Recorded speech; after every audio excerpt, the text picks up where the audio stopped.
жок экенибизди. Бишкек шаарынын Ленин районунда Фучик 24 адресинде жайгашкан бул көп кабаттуу үйлөрдүн жашоочулары үчүн бир канча убакыттан бери уйку жок. Себеби мамлекеттик мүлк фонду тарабынан 10 күндүн ичинде бошотуп берүү боюнча милдеттендирүү келген. Мен турган жер Фучик 24 адресинде жайгашкан көп кабаттуу үй. Бул көп кабаттуу үйлөрдө медицина тармагында көп жыл эмгектенип келгендер жашап келишет. Ал эми бүгүнкү күнү ушул жакта жашап жаткандарды чыгаруу боюнча сөздөр жүрүп жатат. Ошол боюнча элдик медиа порталына Фучик 24 жашаган жашоочулар кайрылышкан.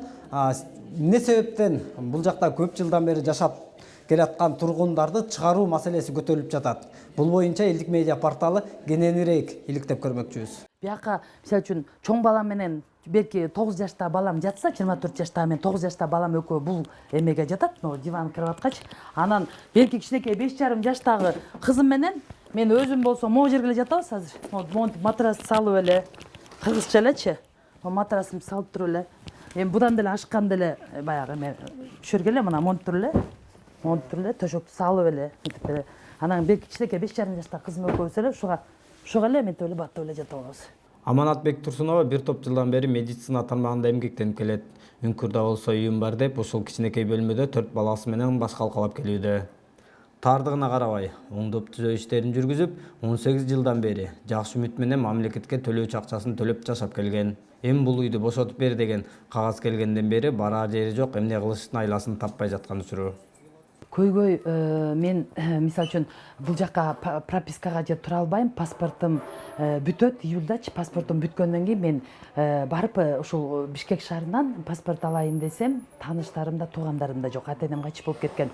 Анан айыл жергесинен алайын десем, Бишкекке эртеңки күнү мен жумушка киремби, балдарымды садикке киргиземби, эч кандай шаардын пропискасы жок, албайт да.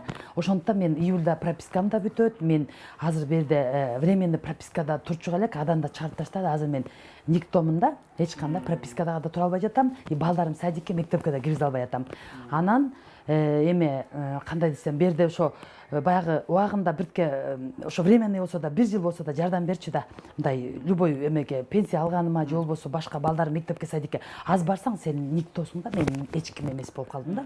Анан ошондуктан мен каалайт болчумун, ушул үйдү 18 квадрат метрди мен канча жылдан бери 2000ден ар кандай суммада төлөп келген квитанциям да бар, договорум да бар. Бирден чыгарып таштаса мен бара турган жерим жок. Туугандарым мен киргизеби? Ата-энем жок. Бишкекте бир таанышым жок, бир тууганым жок. Жөн гана мындай бала чаккан өзүм эле да, мындайча айтканда. Бүттү. Ошондой эле. Анан просто мен ошо Кудайдан анан чоңдордон кайрылып сурайт болчумун да. Ушул Фучикка 24 17 жыл жашап, 18 жыл жашап атабыз. Бизди көчөгө чыгарып таштабасын дагы, жардам берсин. Канча жителдерге, бизге, мага, мен үй бүлөмөчү. Бизди жолго таштап койгондо Кудайдан деле корксо деп ойлойм да. Орозо күндө, ыйык Рамазан орозодо бүт адамзат сыйынып Кудайга табынып атат да. Туура эмес иштерди кылгандар деле жоопко тартылат го дейм. Гүлдү жакшы көрөм өзүм. Келип жумуштан чарчап келгенде, кайгырганда ушу гүлдөрүмдү карап, ушу гүлдөрүмөн рахат алам. Бул мага эс алып турган энергия тарткылап берет да. Жакшы энергия тарткылайт, көңүлүмдү көтөрөт. Өзүм гүлдөрдү аябай жакшы көрөм. Гүл өстүрүп чарчоосун убактылуу унутканы менен Эркайым Кыпчакова кичине болсо да үйүм болсо деп кыялданып келет. Мамлекеттик ипотекага үй алуу боюнча жазылып, кезеги келгени менен 30% төлөмдү төлөп бере албай, куру жалак калган. Учурда жашап жаткан кичине бөлмөнү мамлекет жардам катары деле бизге берип койсо дейт. Ансыз да иштеген айлыктарын айдан айга араң жеткирген тургундар үчүн чоң белек болот эле деген ойду да кошумчалады. Анан менин ушул келечекте ушул балам ойлондурат. Мен да үйлүү болгум келет. Ушул балама жакшы шарт түзүп бергим келет, окуткум келет. Эгер бизди бул жактан алып чыгарса, биздин айлыгыбыз квартирага төлөгөнгө жетпейт. Себеби деген аябай аз айлык алабыз. Биз аны квартирага төлөп койсок, биздин баскан турганыбыз, ичип жегенибиз, баланын кийим кечеси, тамак ашы ойлондурат. Мен өзүм зарплатам менен, эмгек акым менен мен үй эмес, даже жер сатып алууга шартым жок. Чубактын кунундай чубалган бул үйдүн талаш тартышы чырмалышып кеткендиктен Жогорку бийликтегилер көңүл булуп чечкиндүү кадамдарга барбаса, кандайдыр бир топтор өз кызыкчылыгына пайдаланып кетүү коркунуч бар экенин белгилешти. Убагында каралбай калып, медайымдарды ар кандай жолдор менен киргизип, эми көз артып жаткандары түшүнүксүз болуп жатканын да кошумчалады. 97-98 жылдары ушул мурдакы эмкана болгон экен, наркологиялык диспансер болгон. Ошону эптей албай калып, Лениндик мэрия ушул өзүнө алган экен. Өзүнө алып Минздравтан. Анан ушул Ленин акимиятына караштуу жашаган милициябы же мындай ошо жумуштагы адамдарды киргизген, мындайча айтканда. А 2002 жылы мэрия биздин ректорго өткөргөн.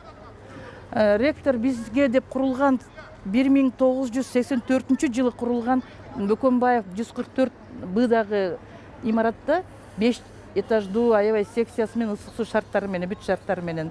Ал жерден биздин медиктерди бул жака көчсөңөр приватизация болот, менчик болуп калат өзүңөргө деп бизди которуп келген. Себеби ал өтө жакшы курулган. Өлкөдө азмаяны алгандардын катарын медицина жана мугалимдер экени байма-бай айтылып келет. Жаңы үй салып бербесе да, ушул үйдү менчикке чыгарып берип койсо, бир топ жеңилдиктер болот эле деп кошумчалашты. Анткени бул жакта жашагандарга убактылуу жашайт деген кагаз да берилбей калган. Мен өзүм 2 группадагы майыпмын. Балам бар, мектепти бүтө элек. Анан ошого карабай мына эмне үчүн биз мамлекет биз үчүн бир 18 квадрат метр кичинекей бөлмөнү бизден аяйт. Мындайча айтканда, биз деген өмүр бою мына 30 жылдап мына ушу медсестралар эле, 25 жылдап, ошо эле мугалимдер, ошо эле бухгалтерлер, ошолор эле жалгыз бой энелер, майып энелер, же болбосо баягы тиги жолдошу экөө тең бюджетте иштеп, же бирөөсүнүн жумушу жок, Кыргызстанда жумушсуздук өтө күчтүү билесиздер. Ушинтип жашап аткандан кийин кандайча бул бир кичинекей бир 18 квадрат метрди бизге менчиктештирүүгө болбосун. Бул зданияны булар сатып алган жок да, же булар куруп койгон жок да. Элдик медиа порталы бул сюжетти даярдап жатып, мамлекеттик мүлк фондусуна байланыша алган жокпуз.